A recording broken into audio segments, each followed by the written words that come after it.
Hi, welcome to Living Balanced Exercise videos. Today we're going to be talking about the push-up, and Cameron's going to demonstrate a proper push-up for us. He's going to show us the regular push-up first and then a modified version. We want to stress today that when you do a push-up, try not to do a push-up on your knees because it's not necessarily the greatest way to do a push-up.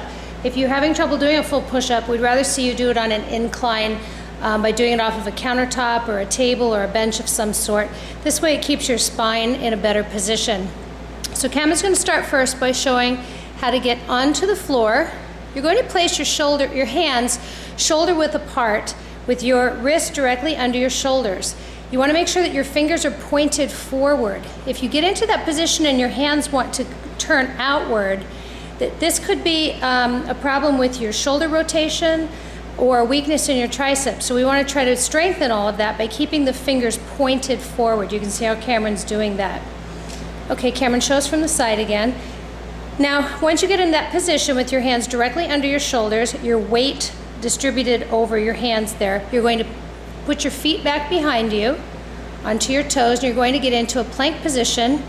Now you notice that Cameron's got almost a straight line from his heels to his shoulders. He's got a slight pike in the lower lumbar area. He can bring that down. If you're having a little trouble there, you can create that tiny little pike, but not too much of a pike.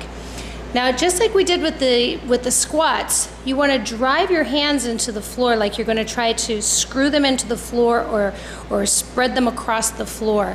When you do that, it distributes the weight to the outer edge of your hand, and it creates a little strength in the rotation of your shoulder so the pits of your elbows are pointing toward the front of you.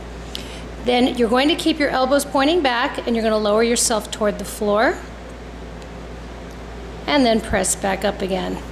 Again, if your elbows are flailing out to the side, Cameron, if you could turn to the front and show us the proper way to do it first.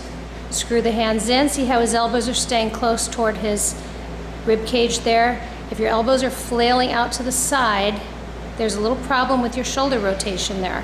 So you want to make sure that you keep your elbows pointed back. Now, if you're having trouble doing a full push-up on the floor like this, Cameron's going to show you how to do it up on a bench.